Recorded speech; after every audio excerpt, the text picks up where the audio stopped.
आणि थोडा पहिला सुरुवातीला होता तसा का हरिदासाची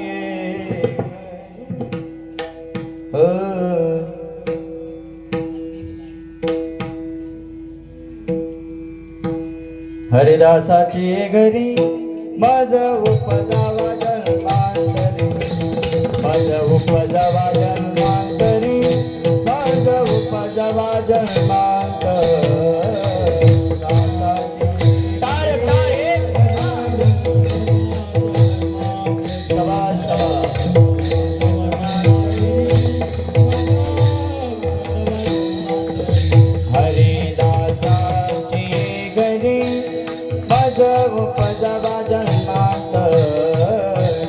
उपजावा जन्मांतरी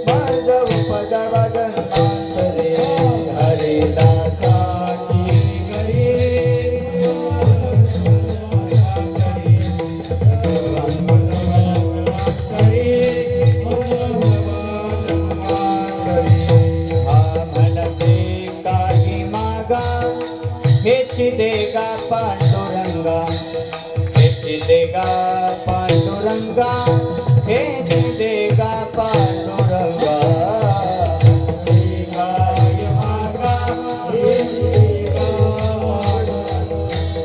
बाबा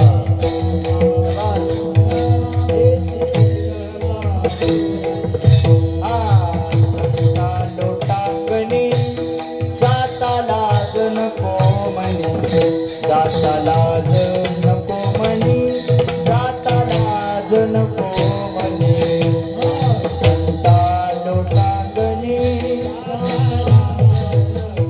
बसलेले हातानं टाळी सगळ्यांनी अभंग म्हणण्याचा प्रयत्न करा माझ्या मागं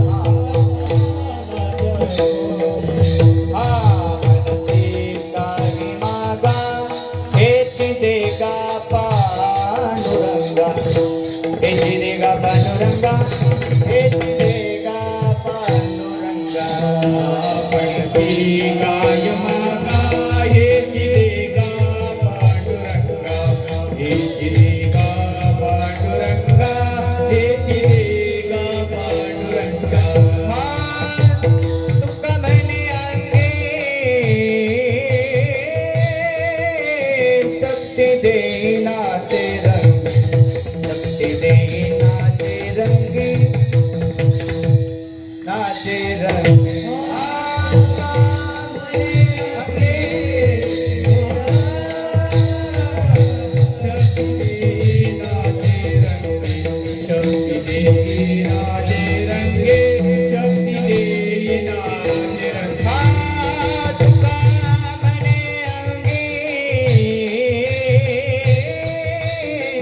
शक्ती देईना ते रंगी शक्ती देईना ते रंगी शक्ती देईना ते रंगी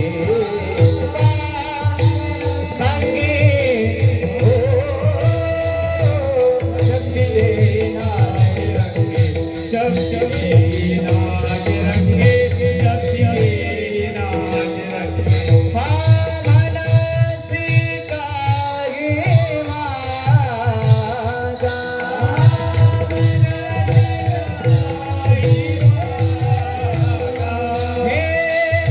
मनसी काही मागा मनसी काही मनसी काही मागा हेची देगा पांडुरंगा हेची देगा पांडुरंगा हेची देगा पांडुरंगा मनसी काही मागा हेची देगा पांडुरंगा देगा पांडुरंगा हेची देगा पांडुरंगा शोभा सगळे टाळके हालायचे जय विठोबा रघुमा बसलेले सगळ्याच्या मुखात भजन हवं हरे विठोबा रघुमा विठोबा रघुमा विठोबा रघुमारी जय जय जय जय विठोबा रघुमा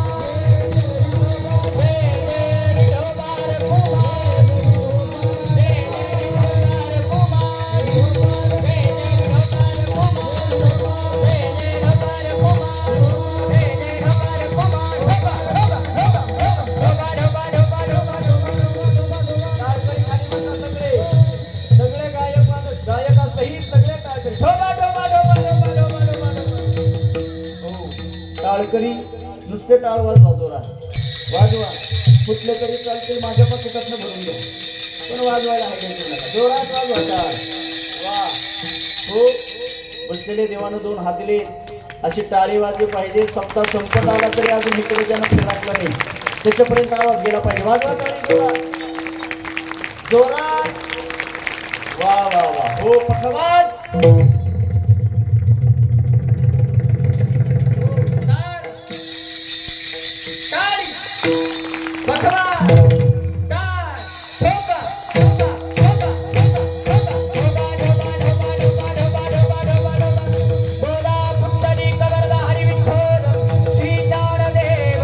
पंढरी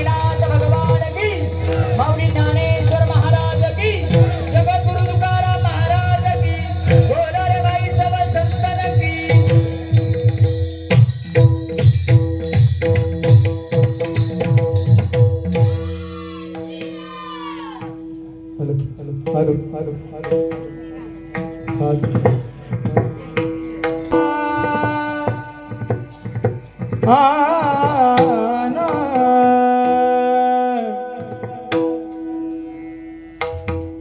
आना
हरिदासाची घरी मज उपजवा जमांतरी मनसे काही मागा हेची देगा पांडुरंगा संता लोटांगणी जाताला जनको किंवा नये मनी मनसे काही मागा हेची देगा पांडुरंगा तुका म्हणे अंगी तुका म्हणे अंगी शक्ती देईना रंगी मनसी काय मागा हेची देगा पांडुरंगा विठ्ठल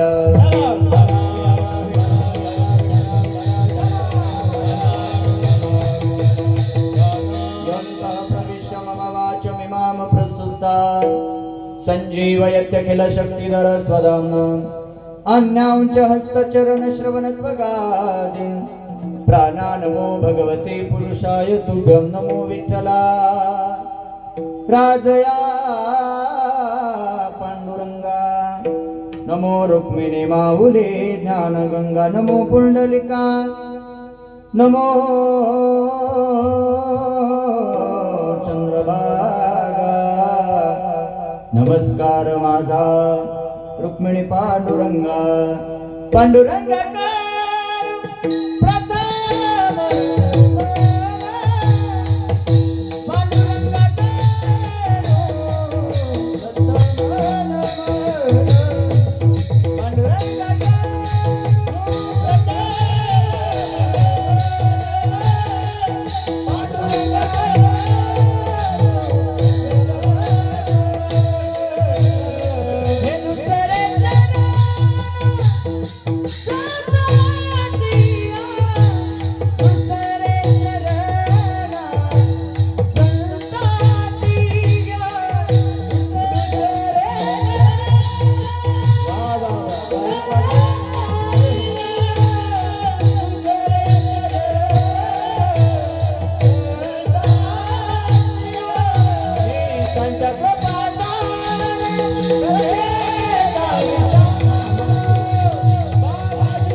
दुसरे चरणा बेसपरीच वाढलं बरं झालं एकदा लागलं पांडुरंगा करू प्रथम नमन दुसरे चरणा संताची या त्यांच्या कृपादाने कथेचा विस्तारू बाबाजी सद्गुरुदास तुका जयांचे केली स्मरण हो या सकल विद्यांचे अधिकरण तेची बंधू श्री चरण श्री गुरूंचे ते नमस्कारून आता जयाचा जनी जन्म नामार्थ झाला जयाने सदा वास नामात केला जयाच्या मुखी सर्वदा नाम कीर्ती नमस्कार त्या ब्रह्मचैतन्य मूर्ती जिथे ज्ञान विज्ञान संजीव होते जिथे योग विद्येस सामर्थ्य येते जिथे मानवाला मिळे मोक्ष गाथा तुझ्या पाय दिशी सदा नम्र माता जोडून या कर चरणी ठेवितो माथा परसावी विनंती माझ्या पंढरीनाथा असो नसो भाव आलो तुझी आठाया कृपा दृष्टी पाय मजकडे पंढरी राया माझे वाणी तुझे वर्णी गुण नाम माझे वाणी तुझे वर्णी गुण नाम माझे वाणी तुझे वर्णी गुण नाम माझे वाणी तुझे वर्णी गुण नाम हा माझे वाणी तुझे वर्णी गुण नाम माझे वाणी तुझे वर्णी गुण नाम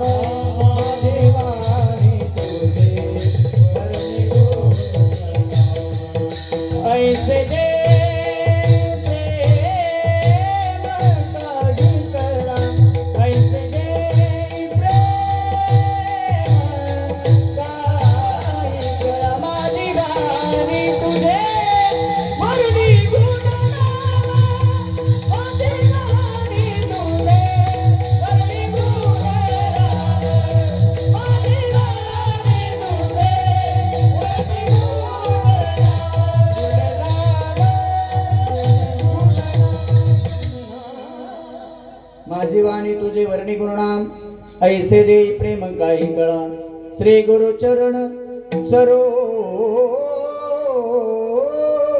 रज निज मन मुकुर सुधारे बरन रघुवर बिमल जसू जो दायको फलचारी बुद्धिहीन तनु जानिके सुमिरो पवन कुमार बल बुद्धि विद्या देवो हे हरहु गल सविकार हरहु पवन पुत्र हनुमान की बसलेले निदान जय तरी मोठ्यानं म्हणा. अख्खं कीर्तन मी एकटा करतो, तुम्ही लय टेन्शन घेऊ नका. फक्त जय तरी मोठ्यानं म्हणा. म्हणताल काय एकदा माझ्या समाधानाकरता हा बळच तर होय म्हणा. पुरुष वर्ग तुम्ही लयच दुःखी बसला बाबा माझ्याकडे, तुम्हाला काय टेन्शन नाही ना कशाचं. एकदा माझ्या समाधानाकरता जय म्हणा. म्हणता एक आवाज आहे, बघू आवाज कसा आहे तुमचा सगळ्याचा. एक आवाज द्या. पवन पुत्र हनुमान की गोपाल कृष्ण भगवान की सियावर रामचंद्र भगवान की जय श्रीराम.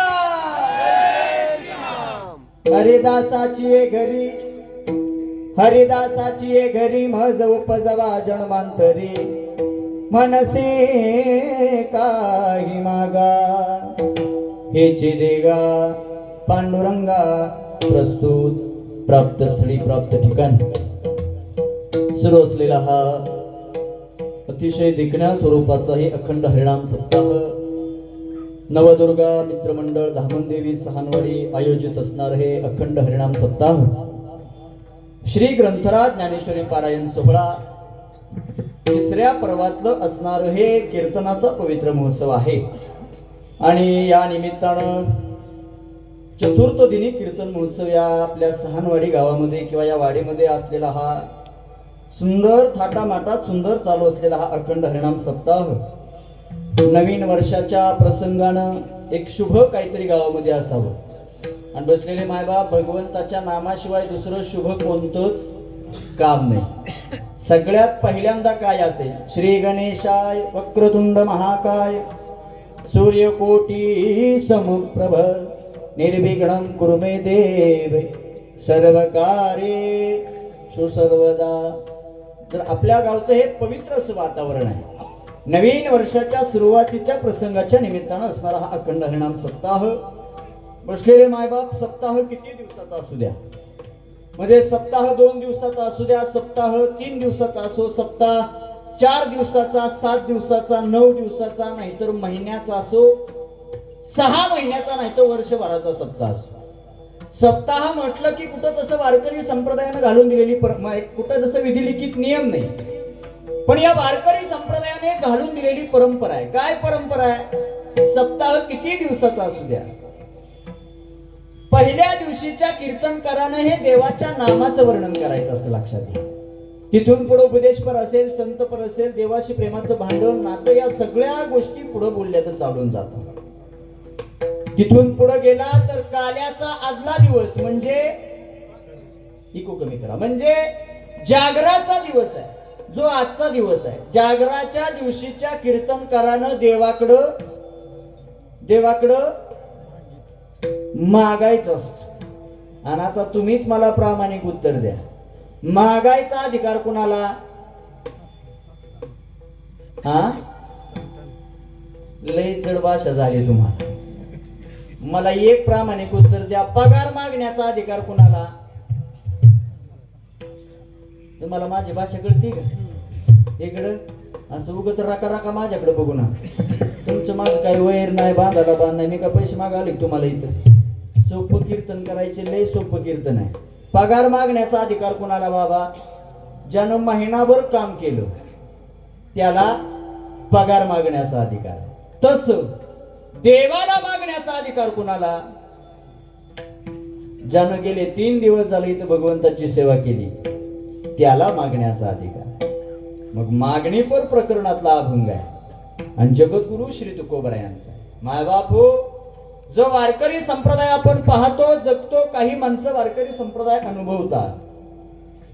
या वारकरी संप्रदायाची स्थापना आळंदी निवासी असणारे माझे विश्वमौली ज्ञानोबरायांनी अवघ्या 3 वर्षामध्ये घातली. म्हणून तर म्हणतात, ज्ञानदेवे रचिला पाया, उभारिले देवालया. वारकरी संप्रदायाचा पाया माझ्या विश्वमौली ज्ञानोबरायांनी अवघ्या 3 वर्षामध्ये घातला. जो वारकरी संप्रदाय अवघ्या महाराष्ट्रापुरता नाही, अवघ्या भारत देशापुरता नाही, तर जगाच्या कानाकोपऱ्यामध्ये जो वारकरी संप्रदाय पोहोचला गेला, या वारकरी संप्रदायाची स्थापना माझ्या विश्वमौली ज्ञानोबरायांनी अवघ्या 3 वर्षामध्ये घातली. आता मात्र वारकरी संप्रदायाचं मंदिर हळूहळू उभं राहायला लागलं. आणि या उभं राहायला लागलेल्या वारकरी संप्रदायाच्या मंदिराला अष्टादश संतांनी आधार देण्याचं काम केलं मायबा. आणि त्यातला सगळ्यात महत्वाचा आधार पैठण निवासी शांती ब्रह्म एकनाथ महाराजांनी खांब दिला भागवत. आणि आता मंदिराचं काम, खांब आले म्हणजे मंदिर पूर्ण झालं नाही. बर, तुम्ही सगळे जाणकार मंडळी आहात, मला प्रामाणिक उत्तर द्या. मंदिराचं काम पूर्ण झालं. आपण कधी म्हणतो? शिखर नाही, शिखरावर ज्या दिवशी कळस चढवला जातो, गावाच्या साक्षीनं कलशारोहणाचा कार्यक्रम आयोजित केला जातो आणि तिथून पुढे अख्खं गाव मानल्या जातो. आज आमच्या मंदिराचं काम पूर्ण झालं. तसं हे वारकरी संप्रदायाचं मंदिर उभं राहिलं खरं, पण कलशस्थानी कुणाला विराजमान करावं नियुक्ती करण्यात आली. देहूचे सुप्रसिद्ध साधू वैराग्याचे मूर्तिमंत पुतळे ज्ञानेश्वप्रिय श्री तुकोबरायांची तुका झाला से कळस, भजन करा सावकाश. या वारकरी संप्रदायाच्या कलशस्थानी विराजमान असणारे श्रीमंत श्री जगद्गुरु तुकोबाराय यांच्या जीवामध्ये जन्माला आल्यानंतर भगवान परमात्म्याची जर यदा कदाचित प्राप्ती झालीच, तर त्या भगवंताकडे नेमकं माणसानं काय मागावं याचं यथार्थ वर्णन करणारा 4 चरणाचा अभंग चिंतन रूपी सेवेला आहे. विठ्ठल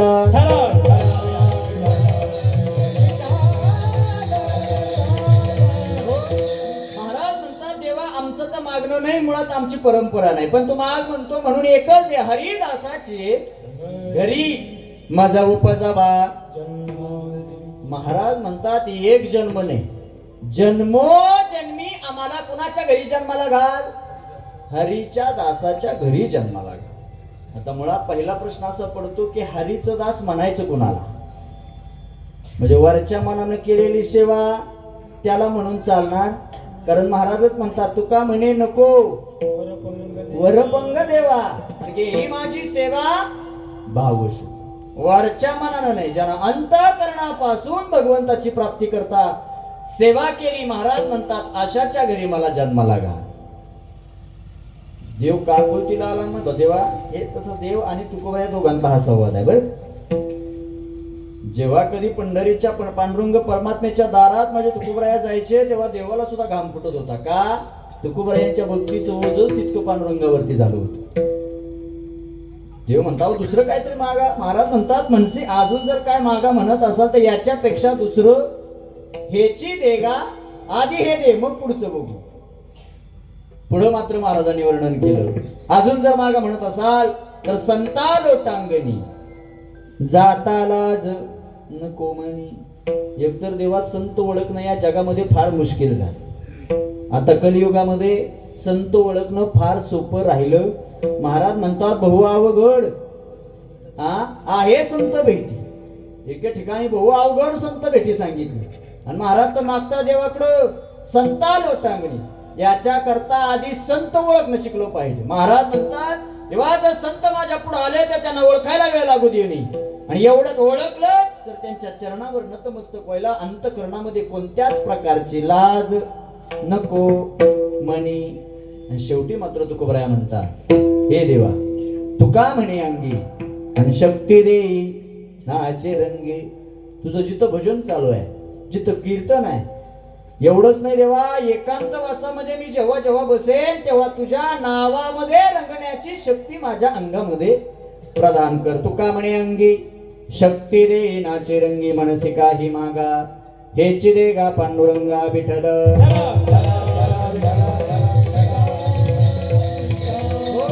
अभंगाचा सरळ अर्थ अगदी थोडक्या वेळामध्ये तुमच्या पुढे मांडण्याचा प्रयत्न केलेला आहे.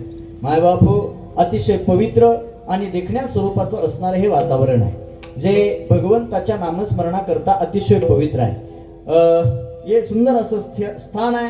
श्रीदेवी सुकाई असेल, झोलाई देवी असेल, काळकाई देवी, सहान आणि धामण देवी आणि सहानवाडीतील हे सुंदर असं असणारं या देवींचं हे मंदिर. आणि या अतिशय पवित्र वातावरणामध्ये हा कीर्तन सोहळा पूर्णत्वाला जातोय. आजचा असणारा हा जागराचा दिवस आहे. मायबाप जगद्गुरु तुकोबरायांचा अभंग. आता जगद्गुरु तुकोबराय जगाला वेगळे सांगण्याची गरज नाही. मी तर म्हणतो ज्याला जगद्गुरु तुकोबराया माहिती नाही ती जातच महाराष्ट्रातली नाही. याच्यापेक्षा पुढचं वाक्य काय सांग. तुकोबराया सगळ्याला माहिती आहे. अनुरेनु या थोकडा तुका काशाये आपल्या सगळ्याचं प्रमाण पाठ आहे. तुकाराम तुकाराम नाव घेता का पेयम धन्य तुकोबा समर्थ. बाप तुकाराम तुकाराम नाव घेता का पेयम. हे सहज नाही प्राप्त झालं तुकोबरायांना. आधी जाळोनी संसार बैसलो अंगणी आधी समर्पण मग ख्याती तुकोबरायाची उदयाला आली. संसाराच्या नावे घालोनी शून्य वाढता पुण्य धर्म केला संसाराच्या नावे. महाराज म्हणतात आधी संसाराच्या नावे घालोनी शून्य आणि मग जळी दगडा सहित वाह्या. आधी समर्पण तिथून पुढे. म्हणून लक्षात ठेवा मायबा, अष्टादश संतांची यादी पाहिली तर अगदी मीराबाई पासून मुक्ताबाई पर्यंत विचार करा, किंवा विश्वमौली ज्ञानोबरायांपासून संत शिरोमणी सावतोबरायापासून कुणाचाही संताचा विचार करा. आधी भगवंता करता समर्पण आहे. आणि लक्षात ठेवा इतिहास सांगून जातो, शास्त्र सांगतं, पुराण सांगतं, ज्यांनी ज्यांनी भगवंता करता समर्पण दिलं त्यांच्या करता देवाला यावं लागलं. मग आला तर नुसता तिथं जात पाहिली नाही, तिथं कुळ पाहिलं नाही, तिथं धर्म पाहिला नाही. न पाहि याती कुळाचा विचार याता याती धर्म नाही विष्णुदास. यारे यारे लहान थोर याती भलते नारी नर करावा विचार न लगे चिंता कोणाच. इथं मात्र देवानं कुणी बारीक पाहिलं नाही, कुणी श्रीमंत पाहिलं नाही, कुणी गरीब पाहिलं नाही. एक काकड्यात एक अभंग आहे आपल्या सगळ्याच्या पाठ आहे. उंच नीच काही नेणे भगवंत तिष्ठे भाव भक्ती दासी पुत्र कन्या दैत्या घरी रक्षी चर्म रंगू लागे कबीराच्या मागे सजन कसाया माळ्या सावत्यास नरहरी सोनार. आखा अभंग वाचला की कळतं देवानं भक्ता करता किती खालच्या पातळीची कामं केली. सगळ्यात खालच्या पातळीचं काम केलं. सजन कसाया विकू लागे. पण आधी काय देवाचं ब्रीद आहे, घेशी तेव्हा देशी. आधी काहीतरी घेतो. द्रौपदी करता साड्या पुरवणारा भगवान श्रीकृष्ण सगळ्याला माहिती आहे. पण साड्या पुरवण्याच्या अगोदर वितभर चिंदी घेतली होती. कुणाकडून? द्रौपदीकडून. तेव्हा साड्या पुरवल्या. सुदामा ब्राह्मण दुःखेदारी द्रे पिढीला मुष्टी पोहे घेवनिया त्याच्या भेटीला गेला. हे शुद्ध भाव दे कोणिया गावर सोनिया चा दिला विठोबाचा धर्म धावो.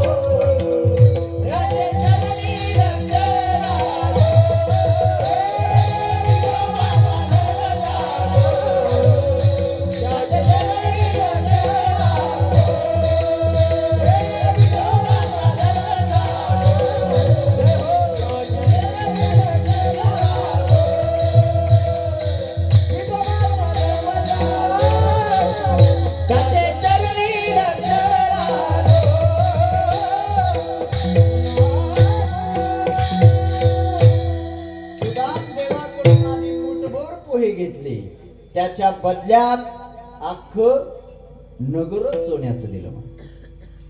समर्पण आहे ना. विश्वमौली ज्ञानोबरांना उगच अनाथाची माय म्हणत नाही. जर ज्ञानोबराचं समर्पण भगवंता करता नसतं तर प्राण्यांच्या जातीतला सगळ्यात निर्बुद्ध प्राणी कुठला? तुम्ही बोलत चला राव, तुमच्या पाया पडतो. मी लय लांब आलो तुमच्यासाठी, तुम्ही सोबत राहा माझ्याकडे बघू ना. प्राण्यांच्या जातीतला सगळ्यात निर्बुद्ध प्राणी कुठला? हा, हल्या. बरं, हल्या तर कुठं रेडा म्हणतात, कुठं हल्या म्हणतात. पण एवढा निर्बुद्ध प्राणी विश्वमाऊली ज्ञानोबरायांचा कृपावर जसं त्याच्या मस्तकावर पडला. ऋग्वेद बोलायला सुरुवात करतो. रेडा म्हैसी पुत्रामुखे बोलविले श्रुती आणि चालविली भिंती बैसोनी. का आजपर्यंत मंदिराला भिंती पाहिल्या असतील, पण भिंतीचं मंदिर आज आपल्याला बघायला मिळतं. का? ज्ञानोबरायांचा कृपावरच असताय. म्हणून लक्षात ठेवा मायबा, जर भगवंताची कृपा तुमच्या माझ्यावरती व्हावी असं वाटत असेल, तितकी निष्ठा, तितकी श्रद्धा भगवंतावरती आपली असली पाहिजे. वारीला जाणारी मंडळी आहात तुम्ही, जातात ना वारीला? पांडुरंगाच्या जाता. मला एक फक्त प्रामाणिक उत्तर द्या. जेव्हा कधी आपण आळंदी क्षेत्रापासून पंढरपुराकडे निघतो, तेव्हा फक्त एक मला उत्तर द्या. आळंदी पासून निघाल्यापासून आपल्या प्रत्येकाच्या अंतःकरणात काय इच्छा असते? हा, कधी एकदा पंढरपुरात जातो, कधी एकदा पांडुरंगाच्या चरणावर नतमस्तक होतो, कधी एकदा देव पाहतो. पण महाराज म्हणतात, एकदा देव पाहिला ना की पुन्हा सगळं पाठीमागचं विसरून जावं, एवढी श्रद्धा माणसाची असावी. तुझ पाहता समोरी दृष्टी न फिरे माघारी. हे सुद्धा माग नाही बरं का तुकोबरायाच. माझ्या चित्त तुझ्या पाया मिठी पडली पंढरीराया. महाराज म्हणतात, तेव्हा एवढं एक रूप करून घे तुझ्या नामस्मरणामध्ये, एवढं संलग्न करून घे तुझ्या नामस्मरण. किती नोहे सारिता निराळे लवण मिळविता जळे. काय समर्पक दृष्टांत दिला माझ्या तुकोबरायांनी. नोहे म्हणजे नाही, सरिता नाही बरं का. सरिता म्हणजे नदी, सरिताला समानार्थ शब्द नदी. सरिता नाही, सारिता. नोहे म्हणजे नाही, सारिता म्हणजे बाजूला, करताच येत नाही. काय? महिला मंडळ तुम्ही बोलत जा. पाण्यात टाकलेलं मीठ काय केल्यानंतर पुन्हा वेगळं करता येईल? काही करा, पुन्हा वेगळं करता येईल. पाण्यात टाकलेलं दूध किंवा दुधात टाकलेलं पाणी, पुन्हा पाणी वेगळं करा, करता येणार? महाराज मागतात भगवंताकडे, तेव्हा एवढं एक रूप करून घे. पाण्यात टाकलेलं मीठ जसं वेगळं करता येत नाही. नोहे सारिता निराळे, लवण म्हणजे मीठ, मेळविता जळे, जळे म्हणजे पाणी. पाण्यात टाकलेलं मीठ जसं वेगळं करता येत नाही, तेवढं तुम्हाला तुमच्यामध्ये एक रूप करून घ्या. एवढं मागणं तुकोबरायाचं भगवंता. म्हणून मागा 3 प्रश्न अभंगाला आपण करायचे. काय 3 प्रश्न आहेत? पहिला प्रश्न, काय मागावं? लक्षात घ्या बरं, मी प्रश्न शेवट विचारेन तुम्हाला. पहिला प्रश्न आहे काय मागावं. दुसरा प्रश्न आहे कुणी मागावं. आणि तिसरा प्रश्न आहे कुणाला मागावं. आता पहिल्या प्रश्नाचं उत्तर द्या. काय मागावं? हा, जे आपल्याला पाहिजे ते मागावं. कुणी मागावं? ज्याला गरज आहे त्यानं मागावं. आणि कुणाला मागावं? आता तरी द्या उत्तर. कुणाला मागावं? ज्याच्याकडं आहे त्याला माग. आता या सृष्टीत सर्वस्व ज्याच्याकडे आहे तो भगवान परमात्मा आहे. विश्वमौली ज्ञानोबराय ज्ञानेश्वरी सांगता, जेने हे विश्व निर्मिले महर्षी देवा संस्थापिले आणि 21 स्वर्गाचे धरिले सत्ता मात्रे आपले. म्या बोलविल्या वेद बोले, म्या चालविल्या सूर्य चाले, म्या हलविल्या प्राणो हाले, जोया जगाते चाळीता तुझी आसतेने वेदासी बोलणे. तुम्हाला लई टेन्शन देत नाही, तुम्ही अजिबात रिलॅक्सच राहते. पांढरेतींचा सूर म्हणल्या तुम्ही म्हणाल आजचा बोगा लई ताप देतो बघा काय कुणाष्ट. अजिबात नाही, तुम्हाला घडीभर सुट्टीच, फक्त जाऊ नका. हा, आधार तुमचा पाहिजे मला, फक्त थांबा. नाही तर माझं कीर्तन लय सोपं असतं, मराठी शाळेसारखं असतं. मराठी शाळा किती वाजता भरते रे? जातच नाही. इंग्लिश मिडियम इंग्लिश मिडियम कितीला भरते रे मराठी शाळा? हा 10ला. आणि सुट्टे कितीला? 5ला. माझं कीर्तन नेमकं मराठी शाळेसारखं. मराठी शाळेचा एक नियम तुम्हाला सांगून जातो की 10ला भरू द्या, 12ला भरू द्या, दुपारच्या 2ला भरू, नाहीतर 4ला भरू. सुटणार कितीला? 5ला. तसं माझं कीर्तन अगदी मराठी शाळेत. कीर्तन किती वाजता चालू करा तुम्ही? 7ला करा, 8ला करा, नाहीतर 7:15ला करा. सुटणार कितीला? 5ला. येतं का काकडा करूनच मला घरला राहू तू काय म्हणते? एवढं सोपं कीर्तन आहे अगदी मराठी शाळेसारखं. म्हणून एवढं सोपं कीर्तन आहे ना, तुमच्या पुढे मांडण्याचा प्रयत्न करू. काय सांगत होतो मी? काय सांगत होतो? जेणे हे विश्व निर्मिले महाराज सांगतात. अजून एक ओवी ज्ञानोबरायांची भगवंताचं अस्तित्व वरदान करताना, प्रतिपादन करताना ज्ञानोबराय म्हणतात, सुवर्णाचे मणी केले त्या सोनियाच्या सुती ओविले, तैसे मी जगदारिले सभाय अभ्यंतर. महाराज म्हणतात भगवंताचं अस्तित्व प्रतिपादन करताना माझे ज्ञानोबराय म्हणतात त्या देवानं सोन्याचे मणी केले. सोनं माहितीये ना? सोनं नाही पहिल्यांदा सोनं माहित नाही म्हणणार, पहिलं गाव गावलं माहित आहे. तुम्ही सोन्याचे मणी करता. होता कशामध्ये? कधीच न तुटणाऱ्या धाग्या. पण ज्ञानोबरायांनी म्हणतात देवानं सोन्याचे मणी केले, पण ओवताना मात्र साधा धागा नाही वापरला, मग सोन्याचाच धागा केला बाबा.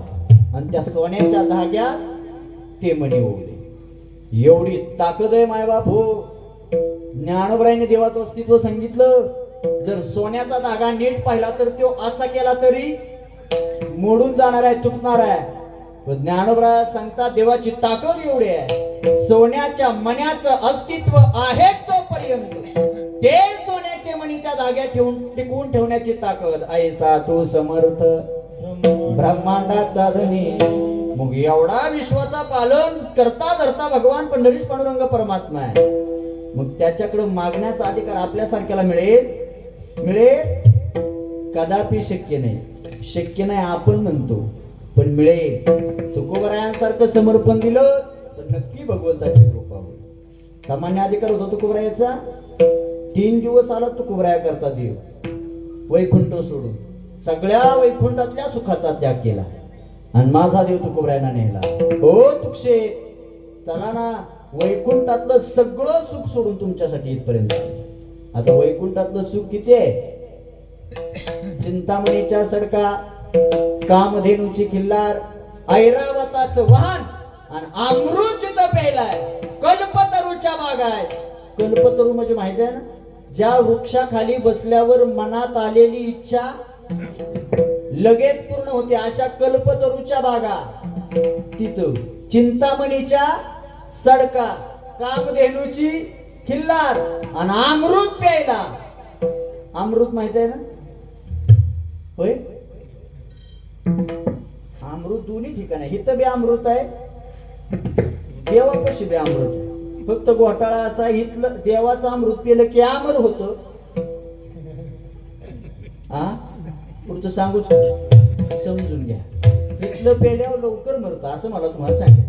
पण एवढ्या सुखाचा त्याग करून माझा देव आला आणि विनंती केली, चला ना मालक, 3 दिवस आलो, येतो बरं देव. बोलवणारा तसा असावा.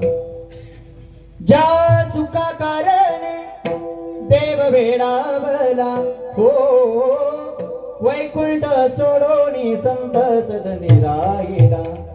धन्य धन्य ते वैष्णव सदन, जेते लक्ष्मी सहित शोभे नारायण.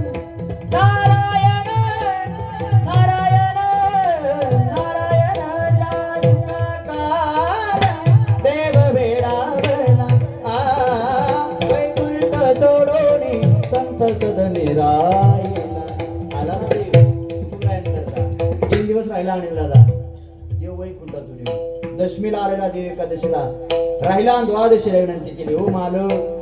कुणाला मालक शब्द कुणाला? बसलेले तुकोबरायांना देवानं म्हणावं, मालक चला ना, 3 दिवस दिवस आलो तुमच्या करता. तुकोबराय म्हणतात बरं झालं देवा आला. असाही जन हे सुखाचे.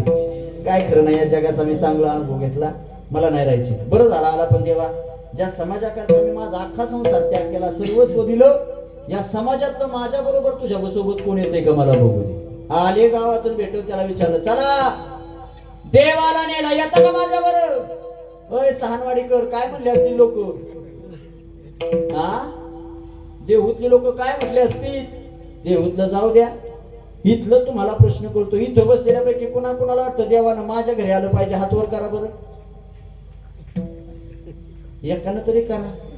हा, आमच्या शूटिंगवाल्यानं राखली म्हणायचं गावाची झाली. माणूस असून आपल्याला वाटत नाही. मी नेहिला नाही म्हणत, आलं पाहिजे म्हणून. सगळ्यालाच वाटतं देवानं माझ्या घरी आलं पाहिजे. येत नाही तो भाग वेगळा आहे. पण आता माझा एक प्रश्न आहे, इथं बसलेल्यापैकी कुणाला वाटतं देवानं आता मला उचललं पाहिजे? हात वर करा बरं. अहो, नियम असं सांगून जातो, मरायला लागलेल्या माणसाला सुद्धा मरू वाटत नाही. आणि या जगातला त्रिकाला बाधित सत्य असलेला नियम आहे. माणूस या जगात सगळ्यात जास्त घाबरतो. कशाला? तेवढं बरं पाठ करून ठेवलं तुम्ही.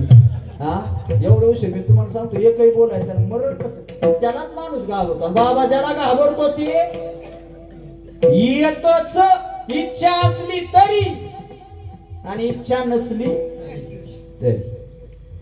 तुकोबरायन करता जर देवत असेल, किती समर्पण असेल तुकोबरायन. म्हणून लक्षात ठेवा, त्या तुकोबरायांना मागण्याचा अधिकार आहे.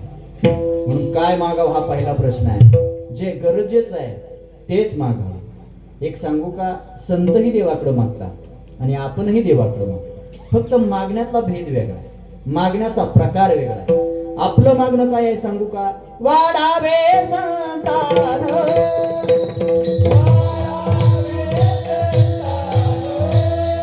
हे वाढावे संतान,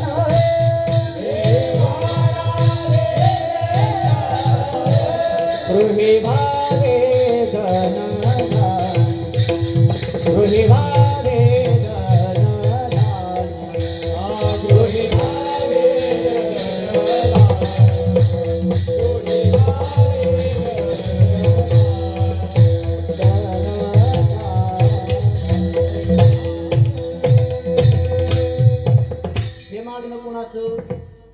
अय बसलेले, हे मागणं कुणाचं? सर्वसामान्य जीवाचं मागणं. वाढावे संतान. आता आपलं मागणं कळालं, आता संताचं मागणं आहे का? साम्यच आहे, फक्त एक शब्दाचा फरक आहे. वाढावया सुख भक्ती भाव धर्म, वाढावया सुख भक्ती भाव धर्म, वाढावया भक्ती भाव धर्म, वाढावया सुख भक्ती भाव धर्म. कुळाचारी नाम विठोबाचे, कुळाचारी नाम विठोबाचे, कुळाचारी नाम विठोबाचे, वाढावया सुख भक्ती भाव धर्म, वाढावया सुख भक्ती भाव धर्म, भक्ती भाव धर्म, धर्म भक्ती भाव. दोन प्रकार कळाले. पहिला, आपलं मागणं वाढावया, वाढावे संतान, हा आपला. आणि संताचा वाढावया सुख, वाढावया भक्ती, वाढावया भाव आणि वाढावया धर्म. आता ही चारही गोष्टी आपल्याला चांगल्या माहित आहे. भक्ती माहिती आहे, धर्म माहिती आहे, भाव माहिती आहे. आणि पुढचा कुठला सांगितला? वाढावया सुख, भक्ती, भाव, धर्म. भक्ती भाव, भावही माहित आहे, धर्मही माहित आहे, सुखही माहित आहे. मग मायबाप एवढ्या सगळ्या गोष्टीची मागणी संत का करत असतील? त्यांनी संसार केला नाही का? तेही संसाराकरता मागू शकत होते, पण नाही. जगाच्या कल्याणा आधी संताच्या, आधी जगाचं कल्याण आणि मग तुम्ही म्हणाल मग एवढं संतांनी सांगितलं, मग संतासारखं आपल्याला जमेल का? मला एक तुम्ही जाणीवपूर्वक सांगून द्या, कोणत्या संतांनी त्यांच्या गाथेमध्ये म्हणा, अभंगवाणीमध्ये म्हणा, असं लिहून ठेवलं की संसार सोडा आणि फक्त परमार्थ करा? असं नाही. उलट प्रमाण पाहायला मिळतं. संसारी असावे असोनी नसावे, संसारी असावे असोनी नसावे, संसारी असावे आणि पुढं आसोनी म्हणजे संसारात राहावी म्हणतात आणि आसोनी नसावे बी म्हणतात. याच्या करता एक प्रश्न तुम्हा सगळ्या जाणकार मंडळींना विचारतो. तुम्ही लय गंभीर झालाय म्हणून तुम्हाला विचारतो. पाण्यात नाव असावी का नावेत हे संसारात आपण असावं का आपल्यात संसार असावा? हा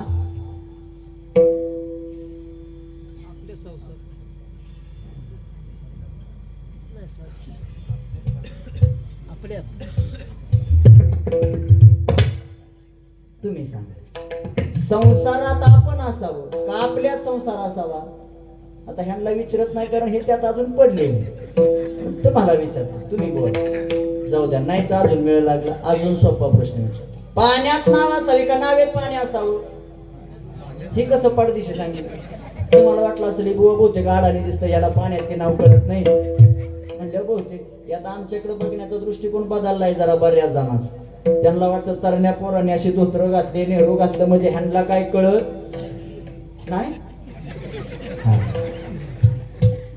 त्यांना ते बसल्या बसल्या काय काय डोकं लावतात. शाळेत शिकलं नसल, शाळेत असल म्हणून इकडं आलं, इकडं जरा बरं आहे. हे तो उभं राहून बघा, उभं राहिलं तो माड्या सुद्धा विठ्ठल विठ्ठल म्हणतात. एवढी वाईट अवस्था होते. एवढ्या समाजाला पटवून देऊन सांगायचं म्हणजे सोपी गोष्ट वाटते काही? तुमच्या माहिती करता सांगतो, माझं शिक्षण तसं मला लिहायला वाचायला एवढं बऱ्यापैकी झालेलं आहे. म्हणजे माझं प्लेन BSc झाले, त्यात केमिस्ट्री स्पेशल होता आणि वर्गात पहिल्या नंबरनं पास झालेले विद्यार्थी मी तुमच्या पुढे उभा आहे बरं. त्यामुळे पाण्याचे नाव मला कळते. तुम्हाला मी त्याच्याकरता दुसरा प्रश्न केला होता, संसारात आपण असावं का आपल्यात संसार असावा? बाकीच्याच जाऊ द्या, पण ज्यांनी टोप्या घातल्या त्यांनी तर उत्तर द्या. टोप्या कुणी बी घालत नाही. ज्याला बरोबरच आहे, टोपी कुणी बी घालत. ज्याला डोकं आहे तीच टोपी घाल. म्हणजे ह्याची त्याची ह्याला त्याला नाही म्हणत मी, आपल्या स्वतःच्या डोक्यात. जर एवढा सोपा प्रश्न आहे, पाण्यात संसारात आपण असावं का आपल्यात संसार असावा? संसारात आपण असावं, आपल्यात संसार येऊ द्यायचा नाही. ज्या दिवशी नावे जोपर्यंत पाण्यावर नाव आहे तोपर्यंत बरं आहे, पण नावेत पाणी जर आलं तर नाव बुडल्याशिवाय राहणार नाही. तसं संसारात आपण हाय तोवर बरं आहे. एकदा त्योच संसार जर आत उतरला तर मग मात्र त्यातनं सुट्टी. मग लय भोगावं लागतं, लय बोलणं खावं लागतं. मी माझं नाही, महाराजांच्या भाषेत सांगतो. काय बैल म्हणे मरता तरी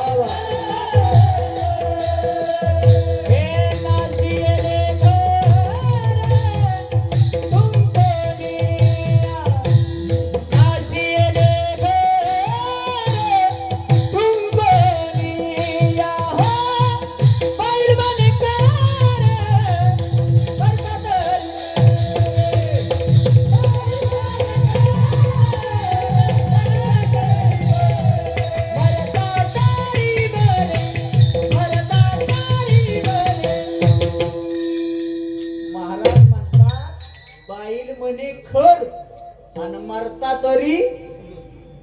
बाईल म्हणजे कोण? बाईल म्हणजे कोण?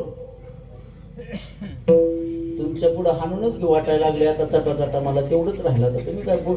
बाईल म्हणजे बायको, खर म्हणजे नवरा. बरोबर. बायको दुसरं कोणाला म्हणणार आहे? बायको एवढं माणसानं गुतू नये, महाराजांचं वर्णन आहे एवढं त्यात गुतू नये की बाईल म्हणे खर. खर म्हणजे बायकोनं स्वतःच्या मनावर गाडवा मर बाद झालं जगणं आता कुठवर जगतो एवढं मी गुतून घ्यायचं नाही मला. मग यातनं थोडस बाहेर पडलात ना, थोडं भगवंता करता वेळ दिला तर भगवंताची कृपा तुमच्या माझ्यावरती होऊ शकते. जर प्राण्यांचा उद्धार होतो, आपण तर माणसं आपला का होऊ शकत नाही? पण आपला एक घोटाळा झाला, आपला सर्व भाव तेवढा राहिला बाजूला. महाराज सांगतात जर देवाची कृपा व्हावी असं वाटत असेल तर मनवूनी शरण जावे, सर्व भावे देवासी. तो करेल काय, तो हा उतरील पार भवदुस्तर नदीचा. मग एकदा त्याला समर्पण दिलं तर देव कृपा आहे, देव प्राप्ती आहे. याचं उत्तर मी आल्यापासून तुम्हाला तेच पटवून देतोय. मग याच्यामध्ये तिथं कर्माचा हिशोब केला जात नाही आणि तिथं दुःखाचा हिशोब केला जात नाही. मुळात तर ह्या संसार तसा लय बारकाव्यानं पाहिला तर दुःखाचाच आहे. कुठल्या संतांनी सांगितलं संसार सुखाचा आहे? कबीरदासजी महाराजांचा एक दोहा आहे बघा, फार सुंदर वर्णन केलं कबीरदासजी महाराज. जो देखे सो दुखिया बाबा, जो देखे सो दुखिया बाबा, राजा दुखिया प्रजा दुखिया, दुखिया जन बैरागी, जो देखे सो. कुणी सुख नाही. एखादा म्हणत असेल मला देवानं लय सुखात ठेवलं, ते नुसतं म्हणायपुरतं असतं. कधीतरी आरशासमोर उभा राहा, आरशा जो दिसेल ना त्याला विचारा प्रश्न, कधीतरी सुखी आहेस का बाबा तू? तो आरशा जो दिसेल तुम्हाला तो तुम्हाला उत्तर दिला, तुझ्या एवढा दुःखी या जगात दुसरं कुणीच नाही. का दुःख आहे? आपण कधी देव आठवलाच नाही. आपण देव अंतःकरणापासून पासून कधी पाहायचा विचार केला नाही. आपलं हे वरच्या मनानं चाललेलं शिवाय. महाराज म्हणतात हे वरच्या मनानं नाही आवडत भगवंताला. संतांनी अंतरंगापासून उदास होऊन भगवंताची सेवा केली म्हणून भक्त पदाला प्राप्त झाले. भक्त ऐसे जाना जय देही उदास. एकदा त्या पदाला पोचले की गेले आशा पास. पुढचा विषय तो त्यांचा झाला. त्या पदाला पोचलं की माय बाप धन दौलत इस्टेट सगळ्यापासून माणसाला अनासक्त होता येईल. पण आधी भगवंता करता द्यावं तेव्हा देवाची. तुम्ही म्हणाल महाराज मग आम्ही देवाची सेवा करायला गेलो की आमचं आडवं कर्म आम्हाला आडवं येत. कर्मानं कुणाला सोडलं? कर्मानं कुणालाच सोडलं नाही. इतिहास ऐकून जा. या मृत्यू लोकात जन्माला आल्यानंतर तुम्ही कुणी असा, कर्मातून माणसाला वाचता येत नाही. एक वेळेस भगवंत आपल्याला माफ करेल, पण केलेलं कर्म मरेपर्यंत आपली साथ सोडत नाही. लक्षात ठेवा. जपी असो, तपी असो, संत असो, महंत असो, देव असो, नाहीतर देवाचा तुम्ही तर बापच काढला. मलाही तुम्हाला ते राजा दशरथ प्रभू रामचंद्राचे पूज्य पिताश्री होते. कर्मातून सुटता आलं. श्रावण बाळाच्या मायबापाने शाप दिला होता, हे दशरथा जसं आम्ही पुत्रयोगानं म्हणतोय तसं तुला सुद्धा 4 पोर होती. एवढंच नाही, साक्षात देव तुझ्या पोटी जन्माला येईल, पण मरताना एक सुद्धा तुझ्या जवळ नाही. काय झालं? 4 पुत्र त्या दशरथा, अंतकाळी एकही नव्हता. का केले कर्म झाले त्याचे. एक काकड्यात एक सजन कसाई नावाचं चरित्र आलं. फार सुंदर वर्णन आहे बरं महाराजांचं. महाराज म्हणतात सजन कसायला सुद्धा केलेलं कर्म भोगावं लागलं. अतिशय सुंदर दृष्टांत आहे. जगन्नाथपुरीची यात्रा भरली. जशी आपली आषाढीच्या वेळेस पांडुरंगाची यात्रा असते तशी जगन्नाथपुरीची यात्रा भरली. अख्ख्या गावातून दिंड्या निघाल्या जगन्नाथाच्या दर्शनाकरता जगन्नाथपुरीच्या दिशेनं. हे मालक माझे सजन महाराज एका दिंडीमध्ये सामील झाले. दर मजल करत दिंडी बरोबर निघाले. आता तो पूर्वीचा काळ आहे, आताच नाही. आता इकडे भिशी असते का दिंडीला? भिशी काय म्हणता तुम्ही त्याला? पट्टी का भिशी? काय पट्टी ना? भिशीच. हा, आता भिशी दिली की मालकानं सगळं नियोजन करायचं. ते मुक्कामाचं असेल, तंबू असेल, राहणं खाणं ते सगळं त्या भिशीमध्ये. पूर्वी तसा काळ नाही. पूर्वीचा दिंडी जायचं म्हटलं तर एखाद्या गावात मुक्काम पडला तर 4-4 माणसं यायची. गावातील 4-4 वारकरी आपापल्या घरी घेऊन जायचं. ते त्याची जेवणाची, राहण्याची, झोपण्याची सगळी सोय करायची एका दिवसापुरतीची. एका गावात मुक्काम पडला त्या वारकऱ्याच्या समवेत आलेले माझे सजन महाराज. एक अतिशय 18 विश्व दारिद्र्य ज्यांना अगदी जवळून पाहिलं होतं तो गृहस्थ सजन महाराजांच्या जवळ आला. दर्शन घेतलं आणि सांगितलं महाराज मी लय गरीब माणूस आहे, फक्त माझी एक पहिल्यापासून इच्छा आहे, वारीत चालणारा एक का होईना वारकरी माझ्या घरी एकदा का होईना 2 घासताना खाल्ले पाहिजे. माझ्या घरी याल का महाराज? एकच वारकरी जेवण एवढ्या घरी माझी श्रीमंत आहे. महाराजांनी कोणत्याच प्रकारचा विचार न करता त्याच्या सोबत महाराज त्याच्या घरापर्यंत आले. दिवसभर चालून थकलेले याच्या पत्नीनं, या गृहस्थाच्या पत्नीनं सुंदर स्वयंपाक बनवला. महाराजांकरता ताट केलं. 8 वाजले रात्रीचे, ताट समोर आलं. मायबाप, भूक लागलेला माणूस, वाक्य नीट आहे का बरं का सगळे? भूक लागलेला माणूस ताटात काय आहे बघत नाही. नीट बघा बरं, खरंच भूक लागलेली असली ना ताटात काय आहे बघत नाही. आणि थकलेला माणूस झोपायला काय आहे बघत. हिंदीत एक म्हण आहे बघा, भूक ना मागे चबाना आणि नींद ना मागे बिछाना. थकलेला माणूस, आता ते कष्ट राहिले नाही. पूर्वी माझा शेतकरी राजा जर शेतातून कष्ट करून आला, दुसऱ्याच्या झोपडीच्या पुढं त्याची पत्नी भाकरीला बसलेली, तिथं 2 भाकरी खातो, तिथंच डोळे झाकून ती बिचारी तिथं ढकलून घेते. सांगते सकाळपर्यंत याचं टेन्शन गेलं. कष्ट केलेला माणूस रे आशा करत नाही कशाच्या अपेक्षा. आता काय कष्ट राहिलं ना महिला म्हणा, आहे का कष्टात? नाही राहिलं कष्ट. आता काय टीव्हीच्या रिमोटची बटन दाबून मोठं दुखायला लागली बाबा. मग ती बिचारी मालक घरी आल्या म्हणते, मुझे नींद नाही, मुझे चैन नाही. तू कांदे लावायला जा, तुला नींद बी येईल, तुला चैन.